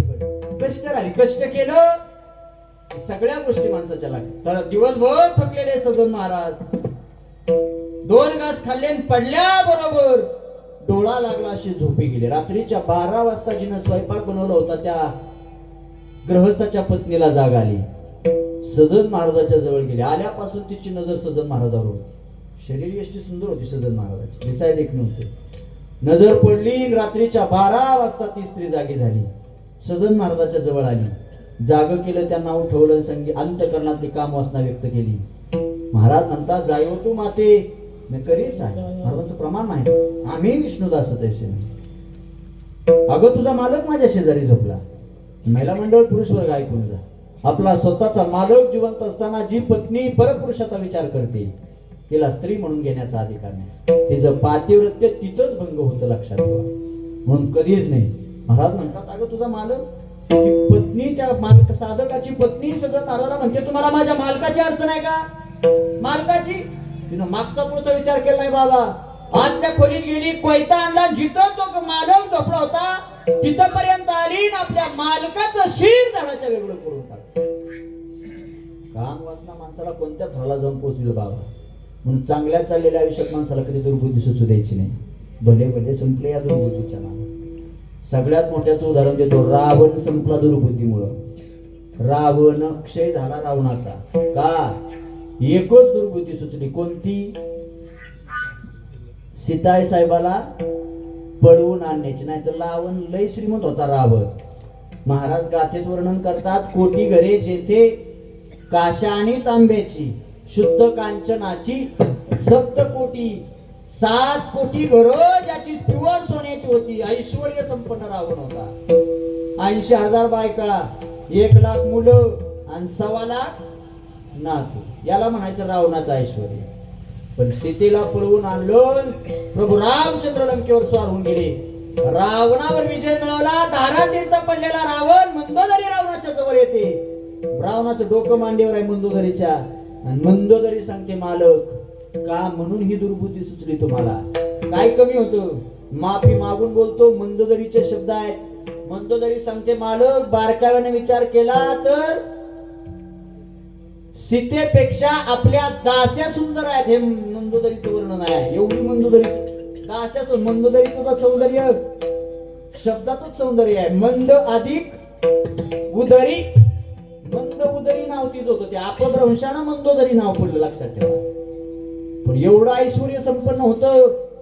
सीता साहेबाला पण म्हणायची दुर्बुद्धी सुचली, संपला रावण. म्हणून दुर्बुद्धी ते म्हणा कदा नव्हतं जो नारायण. चांगल्या चाललेल्या आयुष्यात दुर्बुद्धी सुचू द्यायची नाही. त्या पत्नीला दुर्बुद्धी सुचली, मालक संपवला. आता मात्र त्याच्या जवळ आली. सजन महाराजांना सांगते, आता काय अडचण आहे तुम्हाला? महाराज म्हणतात, जी स्त्री आपल्या वासने करता आपल्या मालकाला संपवू शकते ती कोणत्याही थराला जाऊ शकते. पळ काढला घरातनं बाहेर. हिनं मात्र स्वतःचे कपडे स्वतः फाडले, आरडाओरडा केला आणि अख्खं गाव गोळा केला. या महाराजानं माझ्या घरी येऊन माझ्या आबरूशी खेळण्याचा प्रयत्न केला. माझे मालक जवळ आले म्हणून माझ्या मालकाला यानं शिर धडाच्या वेगळं केलं. केवढा मोठा आरोप माझ्या सजन महाराजावर. ओढत ओढत चौकापर्यंत आणलं. पाटलानं विचारलं, केला का गुन्हा? पाटील महाराज एवढे करून सांगत होते नाही म्हणून, पण ऐकतो कोण? कोण आपल्या मालकाचे आयुष्य संपवायला डकलं? कोण? विश्वास बसला नाही. महाराज म्हणतात आता कबुली देऊ. एकदा जगन्नाथाचं दर्शन झालं की हे आयुष्य संपून टाक. कबुली दिली. पाटलानं निर्णय दिला, ज्या हाताने आबरू लुटले ते हात याचे कलम करून टाका. दोनही हात कलम केले. रक्तबंबाळ झालेलं शरीर घेऊन माझे सजन महाराज निघाले दिंडीमध्ये. कोणी भजन करू दिलं नाही, जवळ येऊ दिलं नाही. दिंडीच्या माग सजन महाराज चालायला लागले. जगन्नाथपुरीच्या आदल्या दिवशीचा मुक्काम पडला. आता मात्र जगन्नाथाला जाग आली. रथ पट आपल्या साथीदारांना सांगितलं, रथ घ्या आणि एका दिंडीत जा. त्या दिंडीत एक सजन कसाई नावा सजन महाराज म्हणून एक महाराज आहे. दोन हात नाही, रक्तबंबाळ झालेले शरीर आहे. त्याला या रथात बसवा आणि माझ्यापर्यंत घेऊन या. वा, रथ आला. सजन महाराजांना बसवलं आणि रथ देवापर्यंत पोहोचला. आता मात्र देव बोलतो, हे सजन रथात नाही, इकडे स्वतःच्या मांडीवर जागा दिली. कुणाला? होय मायबा, कुणाला? सजन महाराज. आता सजन महाराजाला प्रश्न पडला आणि देवाला प्रश्न केला, ए देवा, रथ पाठवला, तुझ्या मांडीवर तू बसवलं, पण हे कसं काय? मला फक्त एक प्रश्न पडला देवा, मांडीवर बसवणारा तू आहे, मांडीवर बसवणारा तू आहे का रथात बसवणारा तू आहे? महाराजाचा प्रश्न ऐकला. दोन प्रश्न पडले, त्यातला पहिला, मांडीवर बसवणारा तू आहे का हात कलम करायला लावणारा तू आहे? हे प्रश्न आहेत सजन महाराजाचे. देव म्हणतो, हात कापायला लावणारा सुद्धा मीच आहे आणि मांडीवर बसवणारा सुद्धा मीच आहे. हे देवा, ऐकलं होतं, केलेलं कर्म तू भोगायला लावतो, पण मी लय जाणीवपूर्वक जगलो माझं आयुष्य, कधी पाप कर्म होऊ दिलं नाही माझ्या हातून. मग पापच केलं तर एवढी मोठी शिक्षा मला का? म्हणून देव सांगतो, मी कुणा अन्याय करत नाही. तुझा मागला जन्म आहे. एक साधक अवस्थेत तपश्चर्याला बसला. एक कसाई गाय घेऊन निघाला होता. त्या कसायाच्या हातनं गायी सुटली आणि ती गायी सुटली, त्या कसायाला दिसायची बंद झाली. तू तपश्चर्या, तुला पाहिलं, तुला विचारलं गायी पाहिली का म्हणून, तर तू तोंडाने नाही बोलला, पण ज्या दिशेनं गायी गेली त्या दिशेनं तू हात केलेस. हे सजन, त्या कसायाला गायी गावली आणि त्या कसायानं ती गायी तिथंच कापली. देवा, बरं झालं ज्या हातानं पाप झालं ते हातच संपवले. मी सुखी आहे, आनंदी आहे. संपवायला जाणार होतो आयुष्य, आता नाही संपवलं. कर्म सुटलं ना माझं. पण देवा, माझं जाऊ दे रे, माझं मला कळालं. अरे पण त्या बिचारीनं तिचा मालक कापला ना घरी. त्या बिचाऱ्याचा काय दोष आहे? ज्यानं मला जेवायला घरी नेलं होतं त्याचा काय दोष आहे? देव म्हणतो सजनला, हे सजन महाराज, सजन नाही अन्याय करत कोणाला. अरे देवा, केला ना, धुंद झाला तुझा दरबार, झाला तुझा दरबार, पुण्यवंत पाताळ लोकी नेला, दरिद्री तो भाग्यवंत केला, कीर्तिमानाचा अपमान केला, चोरट्याचा. लय देवा, मी जवळ न पाहतो, चोरट्याचा बहुमान वाढवला, कीर्तिमानाचा अपमान केला, कुणा कुणाचं काय काय केलं तेच. सजन, आर्मी नाही करत अन्याय कुणावर. तुझ्या कर्माची शिक्षा तुला मिळाली. आणि ऐक, ज्या कसायाला गायी वाट दाखवलीस, ती गायी म्हणजे या जन्मात त्याची पत्नी म्हणून जन्माला आली आणि तो कसाई म्हणजे तिचा मालक म्हणून जन्माला आला. हे सजन, बाईनं नवरा नाही, मग गायीनं कसाब कापला, याला म्हणायचं कर्म. सुटता येत नाही, भोगावंच लागतं. मग कर्म सुटत नाही. कर्माच्या अनुषंगाची बाजू बाजूला ठेवून जर भगवत प्राप्ती करायची असेल तर आपलं देवाकरता काहीतरी देणं असावं. आपण त्याला काय देऊ शकतो? एकच, अंतरीची घेतो गोडी, पाहे जोडी भावाची. त्याला शुद्ध भाव, काही न लगे एक भावाची कारण. महाराज तुका म्हणे, आण पांडुरंगाची शपथ घेऊन महाराज सांगतात, त्याला भावाशिवाय दुसरं काही लागत नाही. एकदा भाव द्या, तुम्हाला सुद्धा मागण्याचा अधिकार आहे का? मग तुकोबरायांनी का मागावं देवाकडं? का? तेवढा अधिकार तुकोबराय. एकतर महाराज म्हणतात, माझ्या वडिलाची मिरासी का देवा, आणि तुझी चरण सेवा. हे देवा, वडलो पार्लिक विश्वंभर बाबांपासून चालत आलेली परंपरा आहे. आजपर्यंत तुला कुणी काही मागणे अमानुचित. विश्वंभर बाबांपासून चालत आलेली परंपरा आहे. आजपर्यंत कुणी मागितलं नाही. मी का मागू? काकुलतीला आलेला देव विटेवरनं खाली उतरला आणि तुकोबरायच्या पायाला हात लावायला लागले. तुका तेव्हा काय करता तुम्ही? तुमचा अधिकार काय? माझे कुठं पाय धरता तुम्ही? संवाद आहे तुकोबरायाचा, भगवान पंडित पांडुरंग परमात्म्याचा. संवादाच्या स्वरूपात तुकोबरायाला देव सांगतात, देवा तुकोबराया लय ओझ झालं तुमच्या भक्तीचं माझ्यावर. काहीतरी मागा, यातनं उतराय होण्याकरता थोडं तरी मला संधी द्या. तुकोबराया म्हणतात, देवा मला मागायचं नाही. अहो मागा ना, एवढं विनंती करतो. हात मागा मागा मागा मागा म्हटल्याबरोबर देवाचं ते काकुलतीला येणं देवा तुकोबरायाला बघवलं नाही. आणि मग तुकोबरायांनी पहिलं मागणं मागितलं अभंगाच्या पहिल्या.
हरिदासाची घरी माझा उपजावा एक जन्म नाही देवा.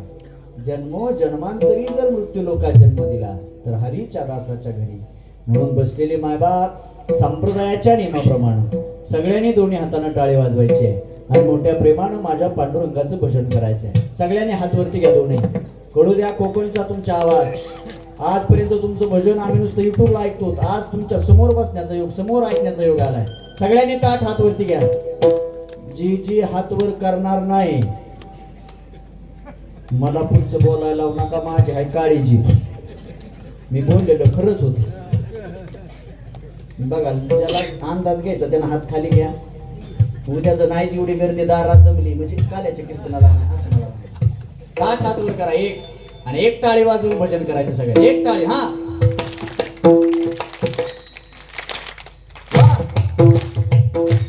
विठ्ठल माझा माझा माझा माझा माझा विठ्ठल माझा मी विठ्ठलाचा म्हणा म्हणा विठ्ठल माझा माझा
एकदा म्हणाव बुवा तुझा हाय सांगायचा धंदा.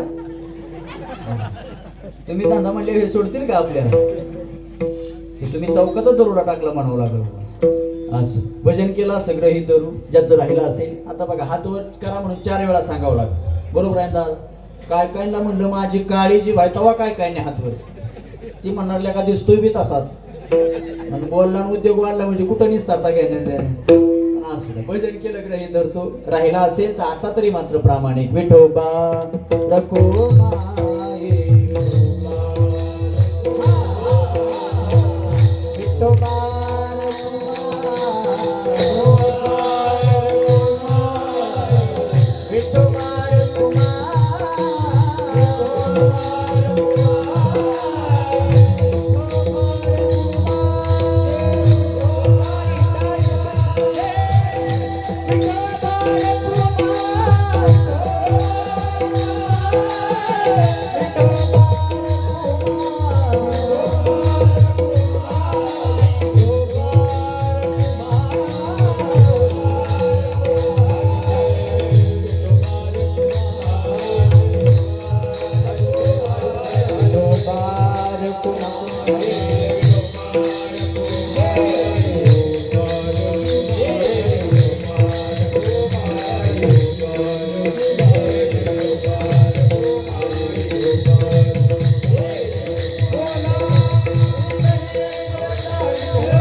हरिदासाचे घरी मज उपजवा जन्मांतरी मनसे काही मागा हेची देगा पांडुरंगा. सुरुवातीला अभंगाचा सरळ अर्थ सांगितला होता. फक्त आता माग नाही का? महाभारतात मागणं झालं, रामायणामध्ये सुद्धा मागणं आहे. रामायणातलं मागणं काय आहे? ज्यावेळेस लंकेवर स्वार होऊन निघाले प्रभू रामचंद्र त्यावेळेस वानरसेना सोबत घेतली. मग वानरसेना सोबत घेतले, अर्ध्यावरती पुलाचं काम झालं, पूल बांधायचं. आणि रात्रीच्या 12 वाजता बैठक बसली. हनुमंतराय, लक्ष्मण भैया आणि प्रभू रामचंद्र. आणि देवानं हनुमंतरायाजवळ एक इच्छा व्यक्त केली. काय? ए हनुमंता, अरे आता 2 दिवसात आपण लंकेवर स्वार होऊन जाणार, 100% रावणाला संपवणार, लंका आपली होणार. फक्त माझा एक विचार आहे हनुमंता. काय? लंका जर ताब्यात आली तर ती लंका मला देऊशी वाटते. कुणाकडं? वाली पुत्र अंगदाकडे. घेईल का अंगद? हनुमंतराय म्हणतो तेव्हा ते लय गरम रक्ताच आहे, त्याला मी नाही म्हणू शकत, ते तुमचं तुम्ही बघा. हनुमंतरायाला बोलवून घ्यायला लावलं. अंगद पुढे आले आणि हनुमंतरायाच्या अंगद पुढे पाहिल्याबरोबर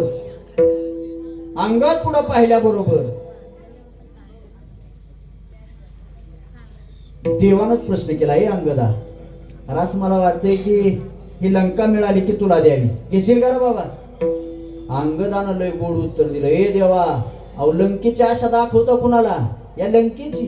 अहो माझा बाप माहिती असेल तुम्हाला, वाली एवढा शक्तिशाली होता. ज्या रावणाचं गुणगान तुम्ही माझ्यापाशी गाताय, त्या रावणाला माझ्या बापानं 3 वेळा बगलं धरून समुद्राची आंघोळ करून आलेला माझा बाप आहे. लंकेचं कुणाला सांग? जर लंकेची आशा माझ्या बापाला असती तर रावण तवाच मारला असता, लंका माझ्या बापाची झाली असती.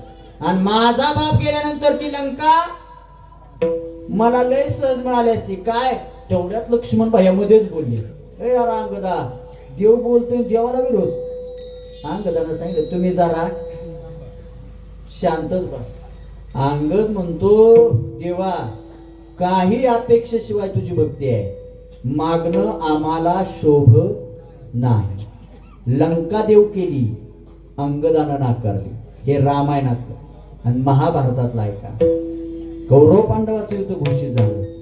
देवाची मदत मागायला कौरवांपैकी दुर्योधन गेला आणि पांडवापैकी अरे आधी दुर्योधन गेला, देवानं झोपीचं सॉंग केलं. आता खरोखर झोपलेला माणूस उठवणं लय सोपं खरोखर. आणि सॉंग घेतलेला त्याच्या डोक्यात दगड घाला तुम्ही. थोडं पुढे गेलं तर चालतंय का तुम्हाला?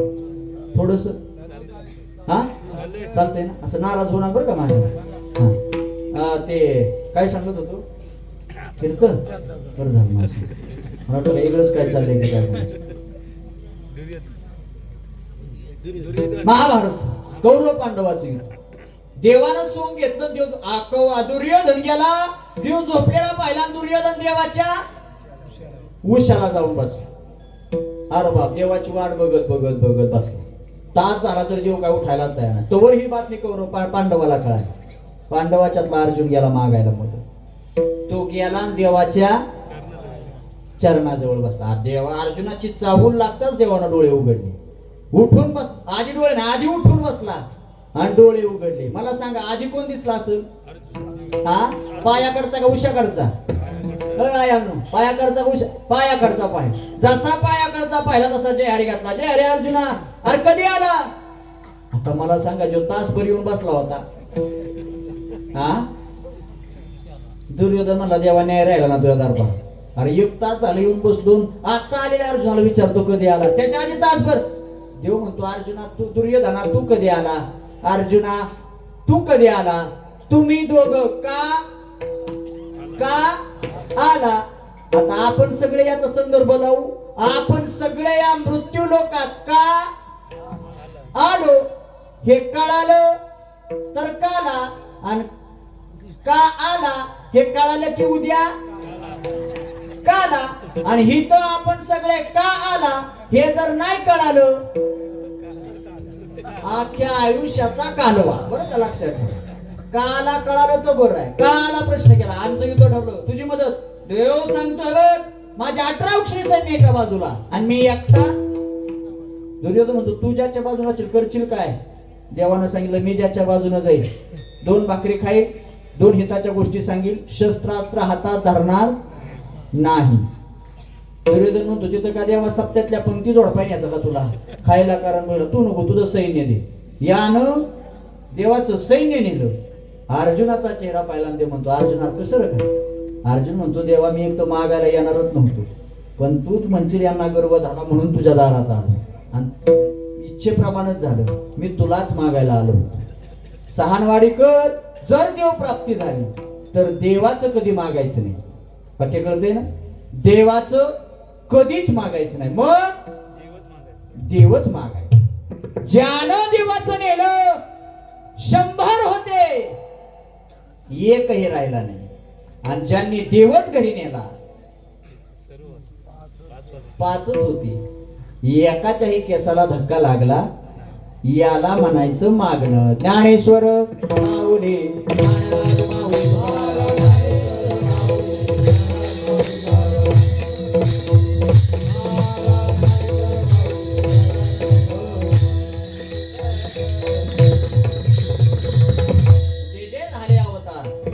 बरोबर. या न्यायाला अनुसरून महाभारत रामायण या सगळ्या गोष्टी तुकोबरायांचा सहवास भगवंतासोबत आहे. पण तेव्हा कधी तुकोबरायांनी देवाला मागितलं नाही. आता का माग देवा म्हणतो तुकोबरा म्हणतात म्हणसी का एवढंच आहे देवा, याच्यापेक्षा दुसरं म्हणसे का हे मागा घ्यायचे देगा पांडुरंगा. आणि द्यायचं झालं तर संता लोटांगणी का संताचे संगती मनो मार्ग गती. आकळावा श्रीपती येणे हरीच्या दासाच्या घरी दे, हरीच्या दासाची संगती. याच्यापेक्षा हेची दान देगा देवा तुझा. बघा ना तुकोबरायांनी जेवढं मागणी पर अभंगलेली त्यात संसाराकरता म्हणून काहीच मागितलं नाही. मागितलं देवच मागितलं. प्रत्येक अभंगामध्ये नामदेवरायांनी सुद्धा पसायदान मागितलं. अकल्प आयुष्य व्हावे तयाकुळा जो आपण अभंग पाहतो ना, तो नामदेवरायांनी देवाकडे मागितलेलं पसायदान आहे.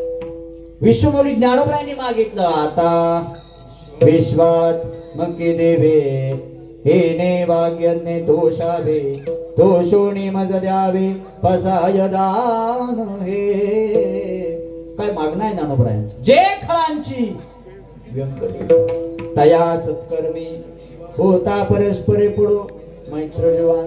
हे मागणं प्रत्येक संतांना जगा करता स्वतः करताना. म्हणून बसलेले नाही आपल्याला मागायचा अधिकार मिळणार, पण देवानं देह दिला ना. त्याच्याकरता आपण निदान त्याचं भजन तरी करू शकतो. पण एक ध्यानात ठेवा, भजन केलं तरी आमचं काय जाणार नाही. अहो तुकोबरायाचं लोकांनी ऐकलं, तुम्ही माझं ऐकचाल का? नाही, आम्ही आहे तोवर तरी नाही म्हणून आहोत. कोणाचे काय बघिले, ज्याचे त्याने अनहित केले. महाराज सांगतात नाही ऐकलं आमचं काय जाणार नाही. पण एक पिंगळा प्रकरण लिहिलं 2 मिनिटात. सगळ्यांनी ताड बसा, चालेल कीर्तन आपलं, ताड बसा 2 मिनिट. नाथ बाबांनी पिंगळा प्रकरण आणि त्याच्यामध्ये महाराजांनी वर्णन केलं. थोडासा दादा सिस्टम वाले दादा, थोडस आमच्या पखवाज वादकांना आवाज द्या 2 मिनिटा करता. 2ही द्या. सुंदर आवाज आला पाहिजे, असा मंडप घुमला पाहिजे. नाथ महाराज म्हणतात नाही ऐकलं तर आमचं काय जाणार नाही. पण लक्षात ठेवा, तो काळ येणार आहे आणि एक ना एक दिवस हे जरी नाही काल तरी दुसरा येईल. हे जरी नाही काल,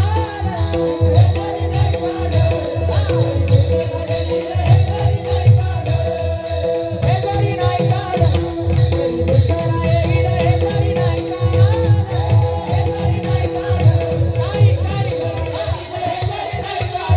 हे जरी नाही काल, शेवटी बाळ बाजूला येईल. शेवटी बाळ बाजूला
म्हटलं तर कीर्तन सोडली, 10 वाजेपर्यंत कीर्तन नाही सोडलं.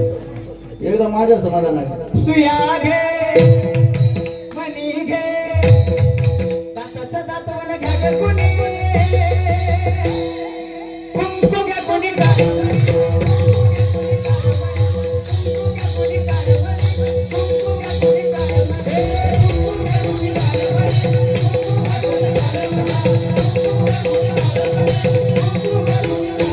हे कार्या राती तरत होत विचार पाचवून अशी सजगरी होती एका जुगेवरात.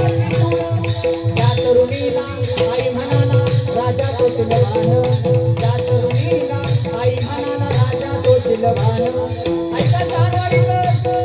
छत्रपती शिवरायांच्या विसर्ग प्रसंग राज्याचा सोहळ्याचा विषय सोहळा पूर्ण केला गेला 32 वर्षाचा सुहाचा माझ्या छत्रपती शिवाजी राजाचे स्थापन करण्यात आलं पहिला पाय पायरीवर दिला खळकर माझ्या राजाच्या डोळ्याचा शिवाजी पहिला पाय दिला आऊसाहेबांनी विचारलं राजा शोभत मिळलं होतं तुम्हाला माझा राजा म्हणतो रावसाहेब स्वतः करतात या राज्य उभा करता माझा बाजी संपला माझा तानाजी संपला रक्ताचं बलिदान केलं माझ्या बाजीनं माझ्या करता बाजीची आठवण झाली हे स्वराज्य साईला गायल्याचं काम नाही माझा राजा कुणाला गायला नव्हता माझा राजा होता कुणाचा माझ्या राजाला काय केलं जरा काम पुढे घेऊन ऐका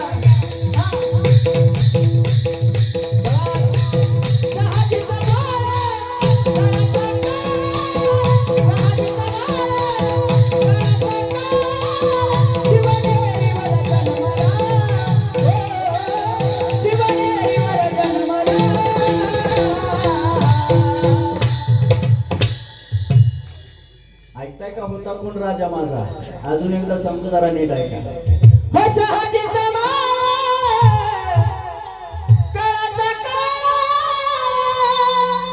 शिवनेरीवर जन्मला शिवबाबा शिवनेरीवर जन्मला शिवबाबा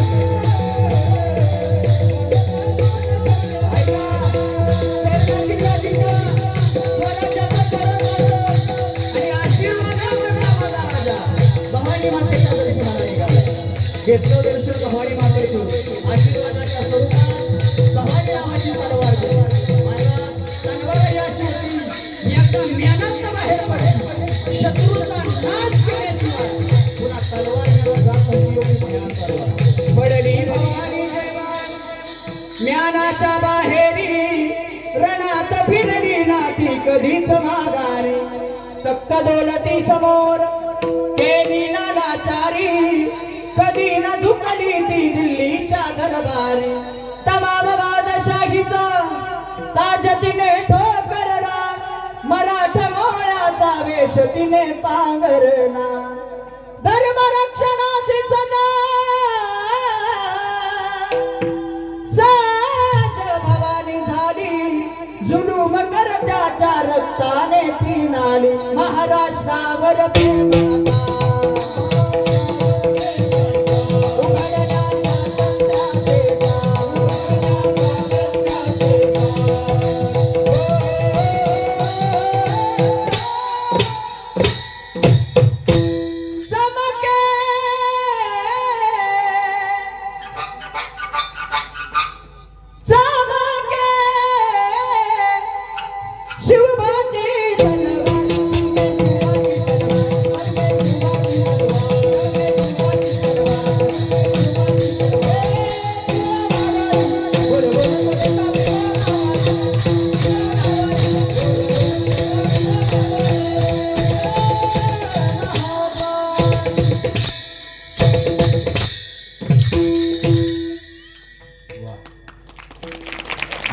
तुम्ही काय आवाज नाही तर तुम्हाला माहिती आहे हे काय फुकाट आलं नाही वरडायचं हे जो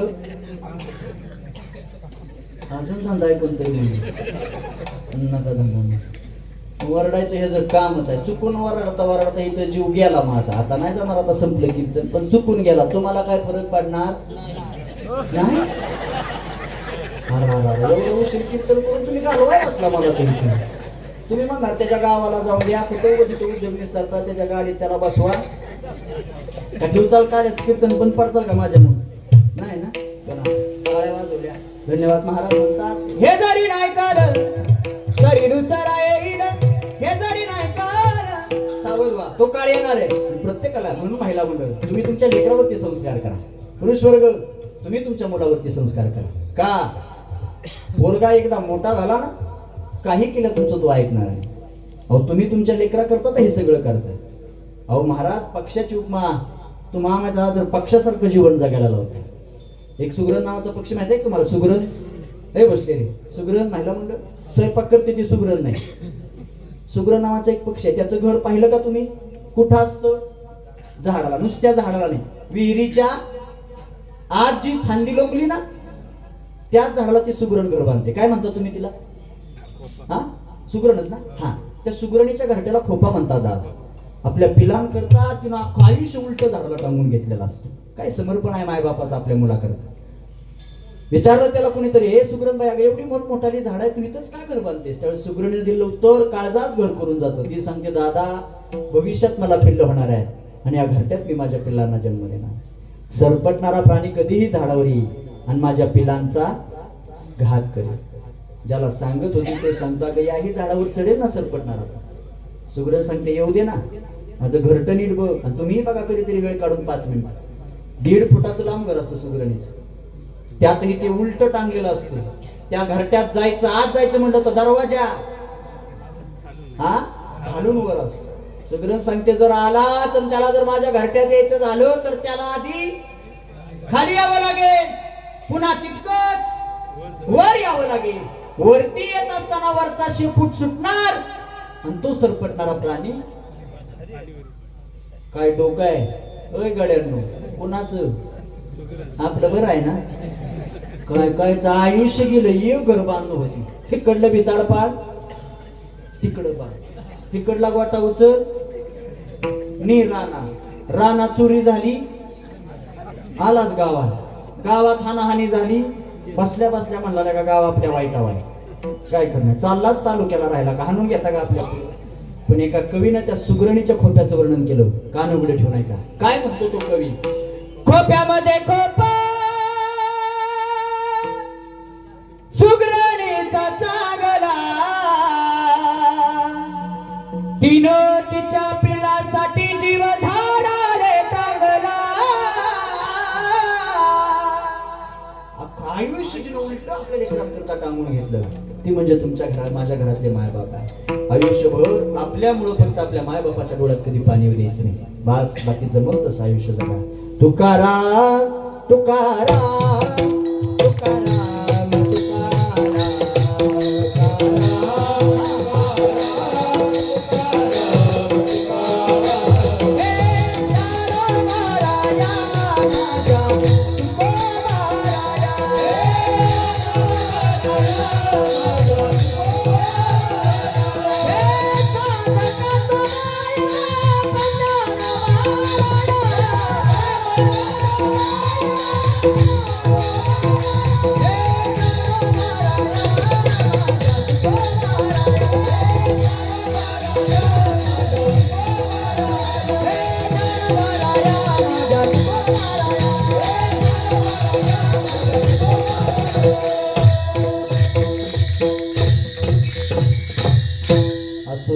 मायबाप सगळ्यात आधी तुमच्या सर्वांची माफी मागतो. का? कीर्तनाची वेळ आहे 7 ते 9. कीर्तन चालू झालं होतं 7 वाजून 25 मिनिटांनी. 7:25 ते 9:25 बरोबर 2 तास. आणि आता वेळ झाली 9:40. फक्त कार्यकर्त्याने पुढच्या टायमिंगचा तेवढा हिशोब करा. म्हणजे आमच्याकडे त्याला ओटी म्हणतात. ओटी म्हणजे ओव्हर टाइम असं. आमच्याकडे तासाला 2000 आहे. इकडे कसं आहे अमोल भाऊ? इकडे कसं आहे? कोण म्हणलं चहा पाणी? तुमचा ओव्हर टाइम आम्हाला नाही परवडायचं. पण तुमचं सगळ्यांचे 20 मिनिटं जास्तीचे घेतले त्याबद्दल मनापासून माफी मागतो. गोड ज्यांनी करून 7 मला कीर्तनाला केली. 2 मृदंगाचार्य माझ्या समेत आलेले आमच्या सातारा जिल्ह्याचं चक्रीवादक आमचे शुभमजी महाराज केलं. महाराजांचे गोड मृदंग. त्याचबरोबर आपल्याच भागाचं भूषण आहे. वा एवढंच लेकरू आहे पण काय हाताला गोडवा आहे. धन्य माता पिता तयार. काय नाव आहे दादाचं? दीप. दीपच लावला वाघाने कीर्तनात. वा आमचा दीप दादा तुझ्या दर्शनात वेळ आहे. माझ्या समेत आलेले आपल्या परिसराचं भूषण आहे, आपल्या तालुक्याचं वैभव आहे. म्हणजे परमित्र अश्विन महाराज साळवे आमच्या भागात महिना महाराज कार्यक्रमाच्या निमित्तानं असतात. वा, महाराजांच्या दर्शनात होता. महाराज एक सांगू का, आपलंच आहे, आपण जपा. ती फक्त म्हण तुम्ही लागू करताय, जिथं पिकतं म्हणताना तरी विचार करा जरा, तुमच्यातच पिकलेला आहे, आपणच मोठं करा. आमचे अश्विन महाराज आहेत, आदरणीय जितेंद्र दादा आहेत, इकडं प्रवीण दादा आहे, पाठीमागे आमचे बाबा. हे तुम्ही सगळेच आता एकाचं नाव घेतलं की एकाच राहील, म्हणून तुमचे मस्तक हे पायावर या वारकरी संतांचे. विनेकरी बाबा तुमचं मनापासून बसलेली म्हणते तुझ्या ओळखीची तेवढी नावं घेतली, आम्ही नसतो तर कुणा पुढं, म्हणून प्रभू तुम्ही महिषा म्हणून मी तो दुबळा अर्ज तसे भक्ती. चौकदार येतानाच सांगितलं बुवा बिंदास बोला, खोट बोला, पण त्यांनी सांगितलं हाय काय करू नका, मी तुमच्या मागे उभा आहे. बसलेला एखादा जर काय म्हणला तुम्हाला तर हातात माझ्या ठोक्यातच आडवा करतो फक्त तो, म्हणून एवढा बोललो, नाही तर मी एवढा बोलत नाही. मी माझं शरीर बघूनच बोलतो बाबा आज. म्हणून पुन्हा एकदा तुमच्या सर्वांचं दर्शन गोड असं ज्यांनी हे नियोजन केलं. बरेच दिवसापासून आमच्या अमोल दादाचा मला फोन येत राहिला, महाराज तारीख लक्षात आहे का, महाराज तुमची बाईट पाठवा, आम्हाला तुमचा एखादा व्हिडिओ पाठवा. याला म्हणायचं वारकरी संप्रदायावरचं प्रेम. कोण कोणासाठी करते माहिती आता लय राहिलं नाही, माणसाकडे पैसाला आला, संप्रदायाचा पहिला कोणी तयार नाही. पण जेवढं जर आलं तेवढं आमच्या अमोल दादाने जपून दाखवलं प्रेम. इथं आल्यावर का माझी त्यांची ओळख नाही, पण आल्या पाया पडले आणि प्रेमानं खांद्यावरती हात टाकला. हे कुठं बघायला मिळते, फक्त आमच्या वारकरी संप्रदायात बघायला मिळतं. वा, अमोल दादा कायम तुमच्या ऋणात राहील. अमोल दादापर्यंत ज्यांनी माझा संपर्क पोहोचवला, मला माझ्या प्राणापेक्षा प्रिय असणारे तुमच्या भागात मी पहिल्यांदा कुणामुळे आला असेल तर आमचे वालोपे गावचे आमचे अनिल दादा आहेत. त्यांनी सांगितलं होतं नाव घेऊ नका, पण मला राहवत नाही, म्हणजे ज्याचं खावं हा त्यांच्यामुळं पहिल्यांदा आमचे अनिल दादा तुमच्या कायम ऋणात राहील. त्याचबरोबर वालोपेवरून आलेले अनेक बाकीचे मंडळ आहेत, तुमच्या सर्वांचे इथं महिला मंडळ. एखादा शब्द तुम्हाला लागला असेल माझा तर तुमचंच पोरग म्हणून माफ करा, म्हणजे जिला 2 पोरं आहेत तिनं तिसरा पोरगा म्हणून माफ करा, जिला एक आहे तिनं दुसरा, जिला कुणीच नाही तिनं 7-12 घेऊन मला का 2 तास 12 बोलला, जाता जाता आमच्या 7-12 नाव लिहायला आला वैर असं. एकूण एक तुमचंच पोरग म्हणून माफ करा. हे शूटिंग वाले आमचे दादा, काय नाव आहे तुमच्या चॅनलचं?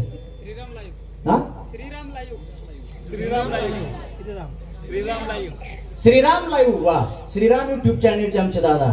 तुमचं हे दोन्ही मोबाईल वाले तुम्ही फक्त चांगलं तेवढं दाखवा, चुकलेलं काढून टाका, नाही तर चांगलं काय माणसं बघत नाही. कुठं बुवानं माती खाल्ली तेवढंच काढणार आणि तेच व्हायरल करणार. म्हणून तुमच्या मनापासून आभार. ज्यांनी माझा छोटासा आवाज, वा, त्यांच्याकरता एकदा टाळी वाजवा.